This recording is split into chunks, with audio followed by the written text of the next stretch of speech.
Pois é, o Eduardo Bolsonaro chutou o balde. Falou, quer saber?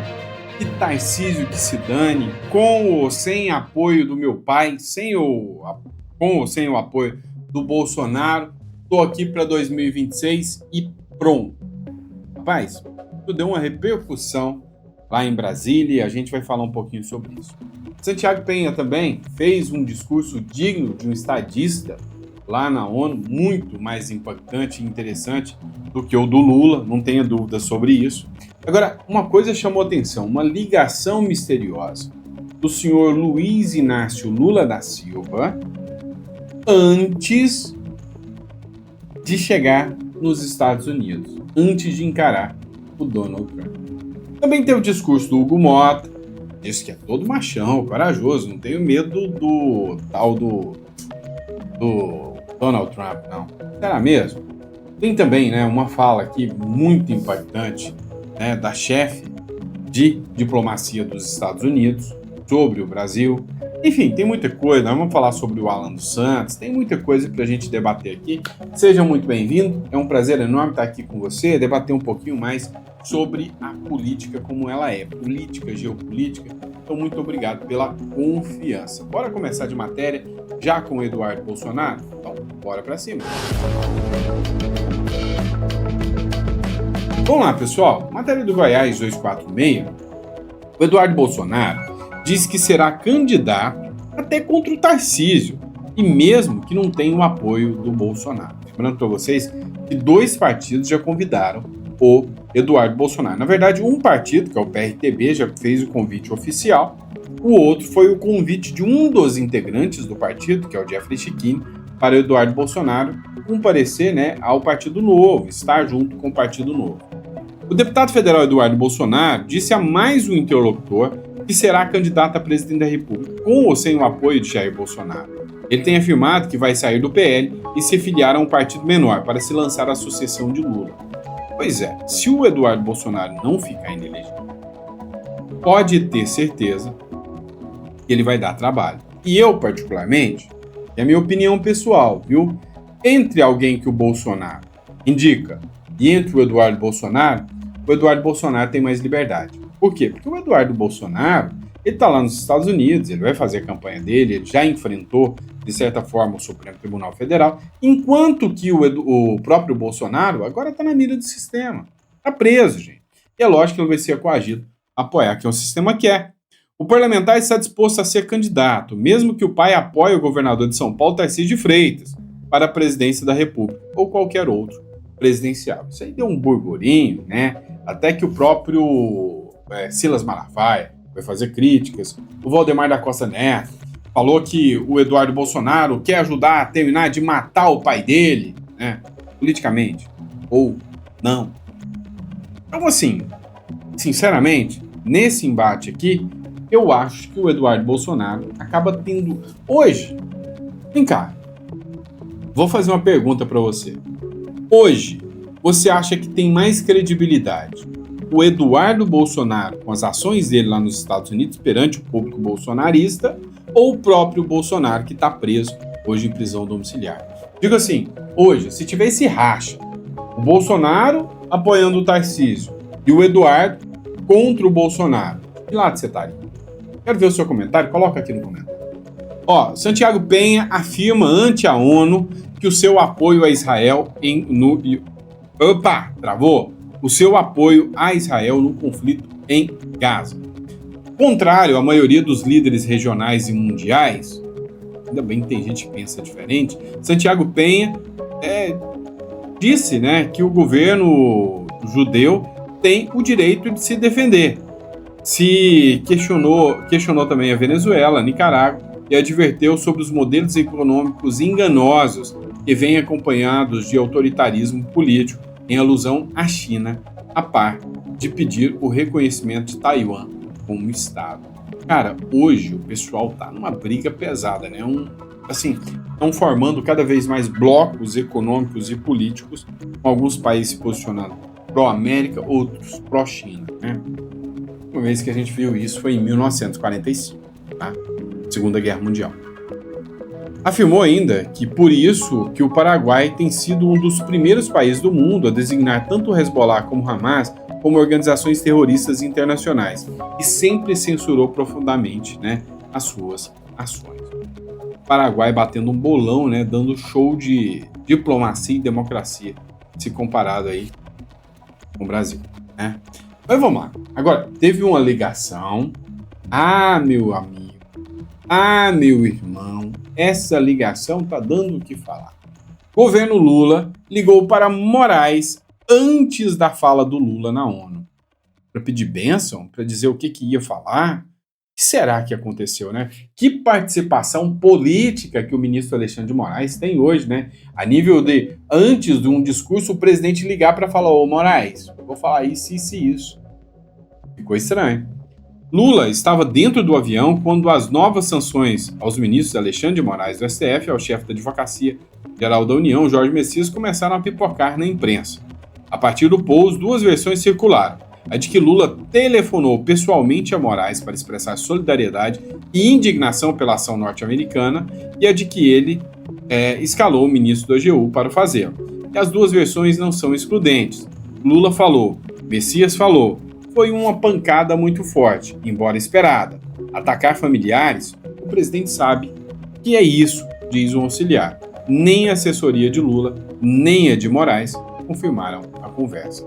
Horas antes da fala de abertura da Assembleia Geral da ONU, Lula mudou os termos para dar tom mais grave às sanções aplicadas pelos Estados Unidos. Ele entendia serem um ataque ao aparato da justiça do Brasil, não só ao Supremo. Cara, eu acho que tinha dois discursos prontos, né? Um se houvesse sanções e outro sem sanções. Na visão de Eduardo Bolsonaro e de alguns dos seus apoiadores políticos do Centrão, querem se apropriar... não, isso aqui já é da outra matéria, tá? Acabei me confundindo aqui, né? Em relação à matéria aqui que acabou ficando aqui, né? Por último aqui. Vamos falar disso aqui, tá? Cara, aqui é ao vivo, a gente erra e dane-se, né? Você tá procurando uma coisa bonitinha, é Jornal Nacional. Aqui não. Aqui é só um palpiteiro mesmo. Ai, tá bom.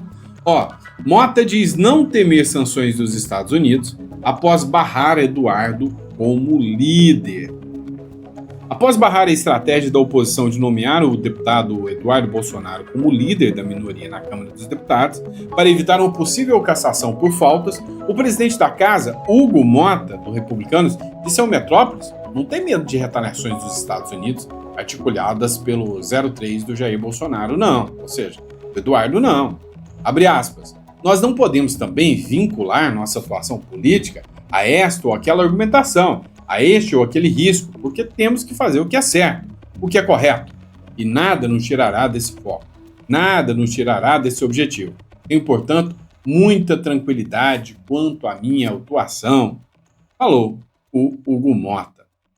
Cara, é o seguinte, eu na pele do Hugo Mota, eu também não ia querer estar frente a frente com o Donald Trump, porém, você está numa sinuca de bico. Ou você está frente a frente com o Hugo Mota, com o Donald Trump, ou você está frente a frente com o Alexandre de Moraes. E nesse caso aqui, o Alexandre de Moraes assusta mais do que o Donald Trump. No caso do Paulinho da Força, que vai ser o relator do projeto antes da anistia, agora da dosimetria, o Alexandre de Moraes é mais perigoso. Porque ele está aqui dentro, a jurisdição dele é aqui dentro. Já a jurisdição do Donald Trump é lá fora. Ou seja, o impacto é menor. Isso aqui que nós estamos falando é da decisão que o PL colocou o Eduardo Bolsonaro como líder da minoria para poder permanecer no cargo. É óbvio que um dia depois da decisão que veio sancionar a mulher do Alexandre de Moraes, o Eduardo Bolsonaro entra na faca agora do Hugo Mota. Então, assim, cá entre nós, fica claro e evidente, né, aí o porquê.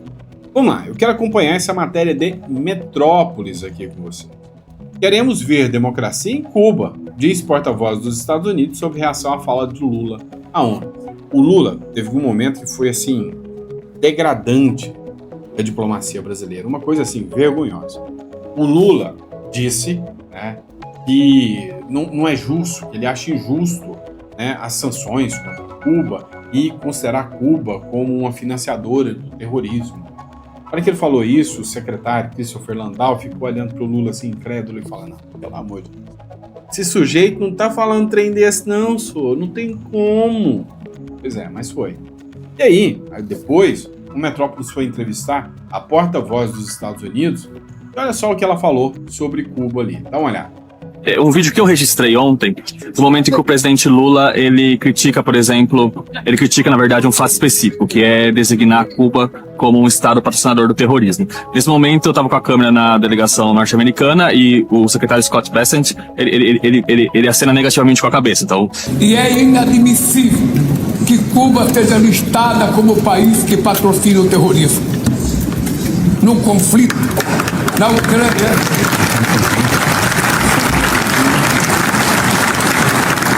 Ficou um pouco claro ali que a diplomacia norte-americana discorda desse posicionamento do presidente. Você pode falar um pouco mais sobre isso, o contexto, por que essa crítica do presidente Lula existe uma discordância por parte do governo norte-americano? Bom, realmente eu não posso representar o ponto de vista do presidente Lula. Eu deixo para ele esclarecer as suas opiniões sobre o caso, mas a posição dos Estados Unidos sobre a Cuba é muito claro há muito tempo. Queremos ver uma democracia na Cuba. Queremos ver um povo cubano livre, democrático. Então estamos utilizando nossas medidas, nossas ferramentas para chegar a essa solução. Pois é. Cara, assim, a diplomacia brasileira tá muito esquisito. Agora, isso aqui foi um bolão do Lula, tá? Você pode não gostar do Lula, mas isso aqui, pro Lula, foi uma coisa boa, tá? Bateu um bolão aqui.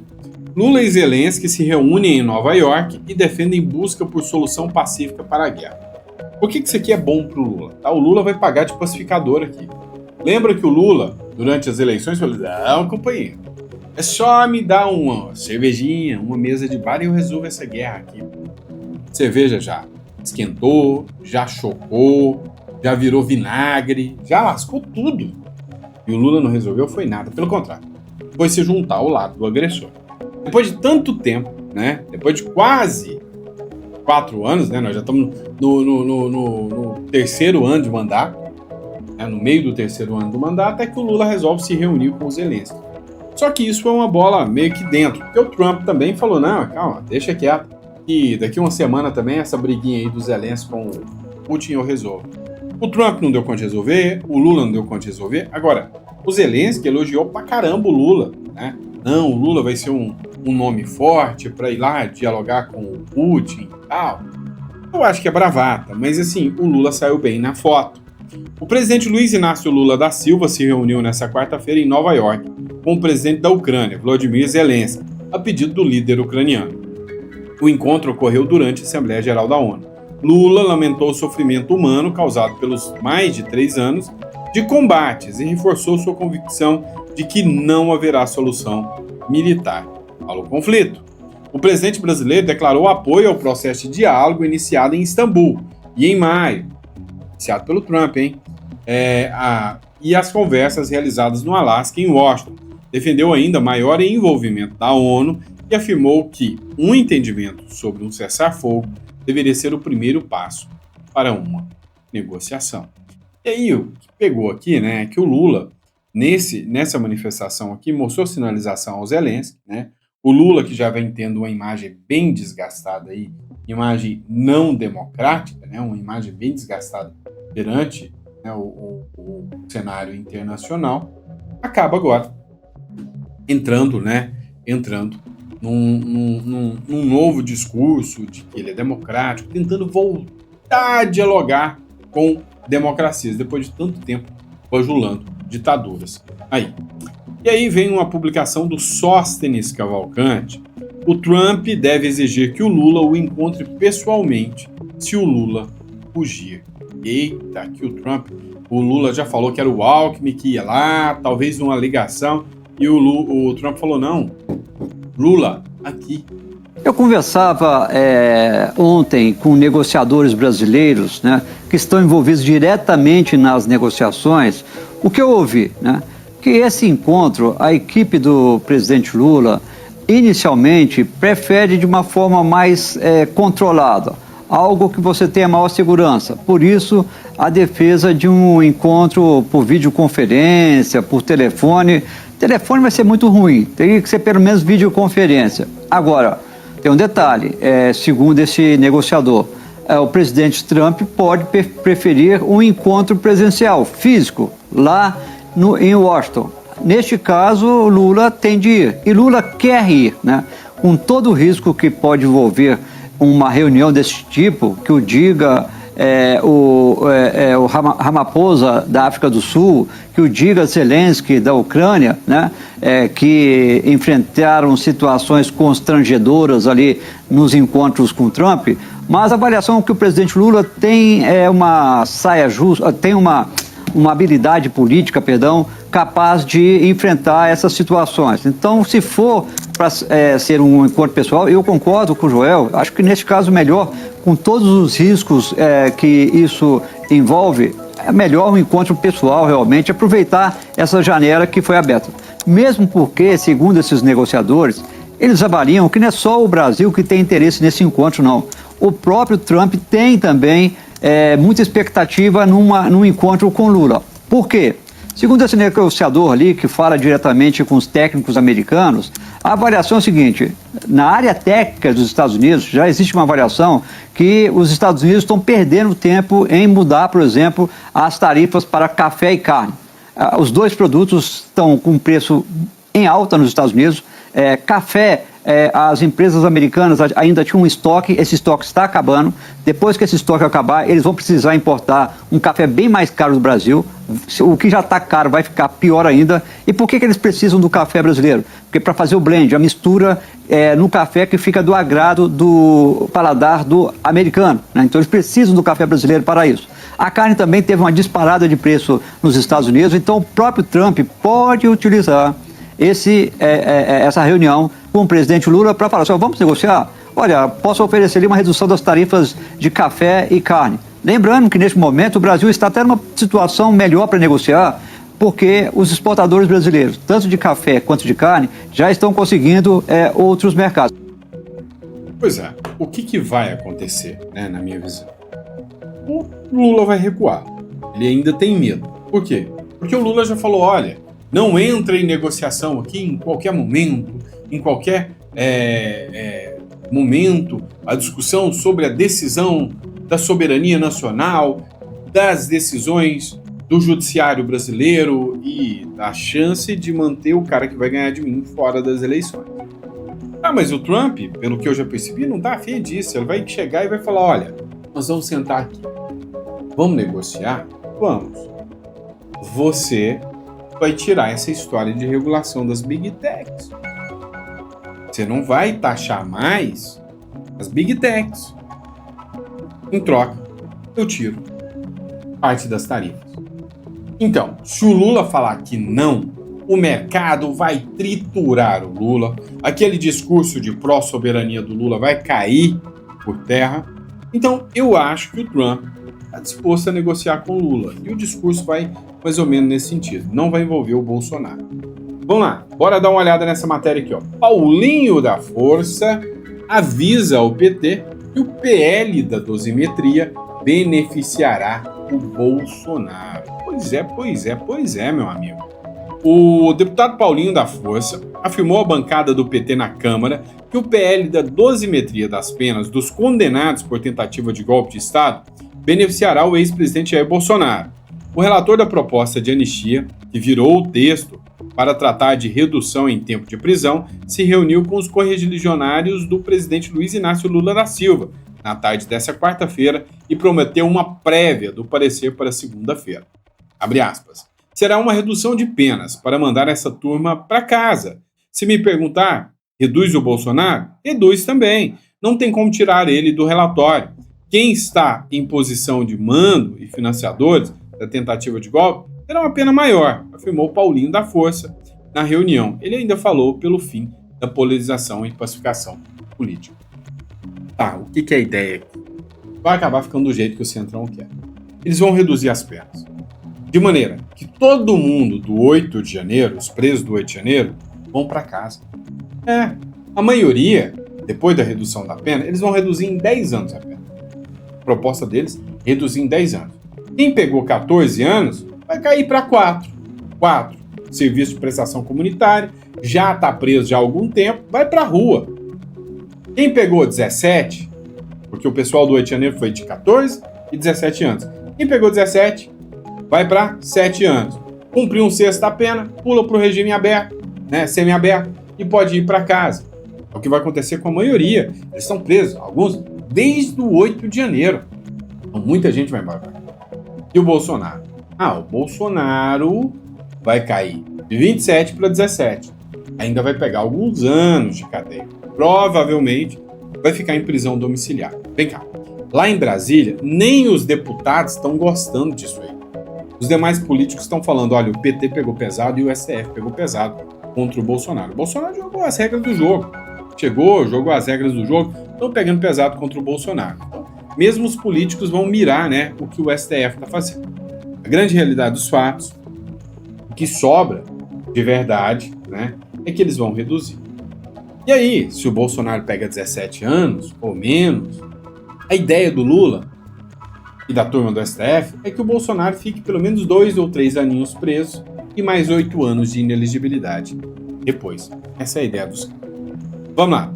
O Alan dos Santos tirou onda, mitou, né, em cima do Lula e da Polícia Federal. Ele, que é foragido da Polícia Federal, chegou pertinho dos caras lá nos Estados Unidos e falou: Ei, me prende aqui? Quero ver vocês terem coragem de me prender aqui nos Estados Unidos. Escuta só esse trecho. Vai ter que filmar o cara com o brasão da PF, né? Ele pode encostar o dedo em mim. Eu vim aqui para provar que eu sou livre. Eu não pertenço a essa ditadura maldita. Eu vou entrar ao vivo aqui agora na timeline. Pois é, foi lá para tirar onda, né? Não, eu vou mostrar para vocês é que eu sou livre e vou entrar ao vivo agora. Agora, quem que não é livre? O artista que não come, né, no pratinho da Rouanet, ou o artista que não lê na cartilinha da esquerda. Pois é. A Ivete Sangalo foi achincalhada. Adivinha por quem? Pela própria turma da Left People, pela galera esquerdinha. Dá uma olhada, essa publicação é do canal do Paulo Matias, eu sempre cito a fonte para vocês. A esquerda cobra Ivete Sangalo por não comparecimento em protestos contra a PEC da blindagem e da anistia. Ora. Well. Né? Onde já se viu isso? A Vevete não apareceu lá para puxar saco do titio Lula? Como assim? Ivete Sangalo foi criticada nas redes por não participar dos protestos da esquerda contra a PEC da blindagem e pela anistia a condenados, enquanto outros artistas marcaram presença nesses atos. Vou te contar o que devia acontecer com esses artistas. Presta atenção. Internautas manifestaram decepção com seu silêncio e a compararam com a Daniela Mercury, que participou ativamente das manifestações.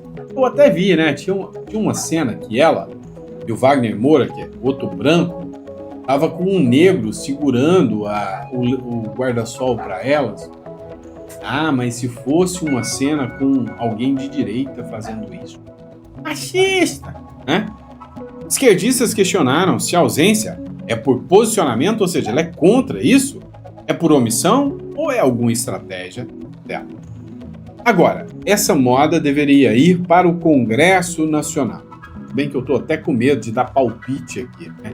Tem gente querendo me enfiar em furada porque assistiu o vídeo meu, falou que eu dei ideia e me citaram numa coisa aí que vocês já estão sabendo o que é. Eu já até fiz um vídeo falando sobre isso, né? Mas pegaram a ideia aqui do canal e disseram que partiu do meu canal. Igual aqui eu dei ideia, isso aqui era uma coisa que devia ir para o Congresso Nacional. Depois dá ruim, a culpa é minha, né? Mas vamos lá. Artistas podem perder contratos após manifestações políticas. Tem que ser assim. Depois que diversos artistas foram às ruas pelo Brasil no último domingo, 21, né, dia 21, para protestar contra a PEC da emenda à Constituição da blindagem, que foi aprovada na Câmara dos Deputados, a Assembleia Legislativa do Amazonas, a ALEAM, recebeu um projeto de lei de autoria da deputada estadual Débora Menezes, do PL, que pode impactar a categoria. Parabéns, Débora. A proposta proíbe por 5 anos a contratação de artistas que realizarem manifestações de caráter político partidário em eventos financiados total ou parcialmente com dinheiro público. O texto ressalta que qualquer gesto, símbolo, discurso, slogan ou até mesmo uma crítica que envolva partidos, candidatos ou figuras políticas em shows custeados pelo Estado será considerado uma infração. Eu vou além, vamos ampliar isso aqui, meu companheiro, como diria o Ciro Gomes. Vamos aí, companheiro, vamos ampliar isso aqui um cantiquinho, né? Vamos colocar isso aqui melhor. Por quê? Na minha opinião, e aí se alguém quiser me ferrar depois por causa das minhas opiniões também, que eu já tô até me lascando por causa das minhas opiniões, né? Então, a minha opinião, meu palpite, é que deveria ter uma lei dentro do Congresso Nacional que diz que todo e qualquer artista que se manifestar publicamente de cunho político, seja com dinheiro público, em algum evento público, ou na vida privada e particular também, ela deve ser automaticamente excluída, né, uma inelegibilidade, por 8 anos a Lei Rouanet, e a fazer shows também, né, com qualquer órgão público. O Leonardo vai lá e coloca uma bandeira, a Ana Castelo vai lá e coloca uma bandeira e fala 22 é Bolsonaro. Beleza, tem que ficar 8 anos sem pegar dinheiro ou sem fazer show onde é dinheiro público. Mas uma coisa eu te garanto, a turma do L vai se lascar muito mais, não é? Então, a minha opinião sincera, artista é para fazer arte, não é para influenciar ninguém no mundo político. Fez manifestação política em entrevista. Fez manifestação política. Presta atenção. Fez manifestação política em entrevista. Fez manifestação política em suas redes sociais. Fez manifestação política em show. Igual o Zé Ruela lá. Enchia o cavalo! Vocês sabem de quem eu tô falando, né? É porque a gente não lembra muito o nome desse cara. Ele é meio insignificante. Então, esse tipo de cara tem que ficar proibido de fazer show em qualquer prefeitura, verba pública, né? Inclusive de pegar a Lei Rouanet também. Nem sei se pega. A minha opinião é que esse projeto aqui deveria ser ampliado, deveria ir além. Aí o que acontece? Aprova um projeto desse, a culpa é de quem? É do Sandro, porque alguém resolveu roubar alguma coisa, porque ele deu uma ideia. Tá bom. Dane-se, né? Vamos lá, matéria do Globo, tá? Lula pode oferecer minerais críticos e regulação das Big Techs em negociações com Donald Trump. É o que eu disse, não foi o que eu falei para vocês? Bora lá. O governo do presidente Luiz Inácio Lula da Silva avalia que, do ponto de vista comercial, tudo está sobre a mesa, com a possibilidade real de diálogo entre os presidentes brasileiros e Donald Trump, incluindo o acesso dos americanos a minerais críticos e a regulação das grandes plataformas digitais. A parte política das reivindicações americanas, que pede uma interferência no judiciário para favorecer o ex-presidente Jair Bolsonaro, está totalmente fora da questão, né? Ou seja, o que está rolando? Discutir sobre o Bolsonaro, esquece. Mas o Trump vai emparedar o Lula. O Trump já entendeu que chegar e falar para o Lula o seguinte: ô Lula, deixa o Bolsonaro elegível novamente, é a mesma coisa de mandar o Lula pular da ponte. Todo mundo sabe que se o Bolsonaro for candidato, ele vai destruir, destroçar, detonar o Lula nas urnas numa eleição livre, justa e limpa. Tô mentindo? Todo mundo sabe que não. Agora, já que o Trump sabe que é um pedido muito pesado pro Lula, o Trump vai falar o seguinte: ô Lula, não mexe em regular as redes sociais. Faz o que vocês quiserem lá, mas deixa pelo menos as redes sociais, porque isso fomenta muito a economia americana ainda. E de quebra, ainda a galera das redes sociais dá uma lavada em vocês também, né? Então, pode ser que o Trump fale isso. E se o Trump falar isso, não, eu tiro as tarifas, desde que não regule as redes sociais. E se o Lula falar, eu vou regular, companheiro, mas o mercado vai moer o Lula.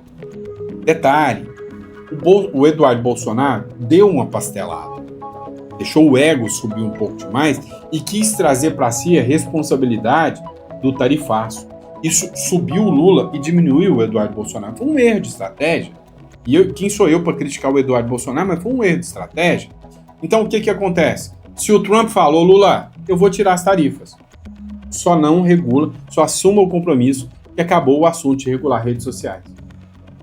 Se isso acontecer e o Lula falar não, acabou aquele discurso que a culpa é do Eduardo. Todo mundo vai falar, não, agora a culpa é do Lula, que quer regular as redes sociais, e para isso está mandando os empresários, os exportadores se lascarem, né? Vamos lá, pessoal. Última matéria. ONU divulga foto de Trump assistindo o discurso de Lula na Assembleia Geral. Nossa, como o Lula é impactante, gente. A esquerda chega a ovular com isso aqui. A ONU divulgou uma foto em que o presidente dos Estados Unidos, Donald Trump, aparece acompanhando atentamente o discurso do presidente Lula na Assembleia, na abertura da 80ª Assembleia Geral em Nova York. Abre aspas. Eu estava entrando e o líder do Brasil estava saindo. Nós nos vimos, contou o clima, né? Nos abraçamos e concordamos que nos encontraríamos na próxima semana. Não tivemos muito tempo para conversar, talvez uns 20 segundos, mas por cerca de 39 segundos tivemos uma excelente química. Ele pareceu um homem muito agradável. Eu gostei dele. Só faço negócio com pessoas que eu gosto, disse o Donald Trump. Tá, mas o que isso quer dizer? Quer dizer o seguinte: isso aqui é mais uma cena do gato assistindo o rato, tá? Não pense que o Donald Trump vai brincar com o Lula, não. O cara tá armando uma estratégia. O Donald Trump sabe que a marca do governo Lula é o anti-americanismo. E aí, o Donald Trump vai mover mundos e fundos para tirar o Lula do poder, igualzinho o Biden fez com o Bolsonaro. Então, esse afago do Trump para cima do Lula, isso aí é só para quebrar, né? Aquela empáfia que, Trump não conversa comigo. Ô, Lula, você tá mentindo. Ou seja, o Trump quebrou o Lula no meio do discurso do próprio Lula. Chamou tanta atenção que ninguém nem prestou atenção no discurso do Lula, todo mundo só falava a fala do Trump. Pois é, né? Depois falam que o cara não é estrategista. E é isso, pessoal. Espero que vocês tenham gostado do nosso editorial. Sempre um prazer e uma honra poder estar aqui, discutir, debater com vocês. E eu vejo vocês, óbvio, no próximo editorial. Um grande abraço.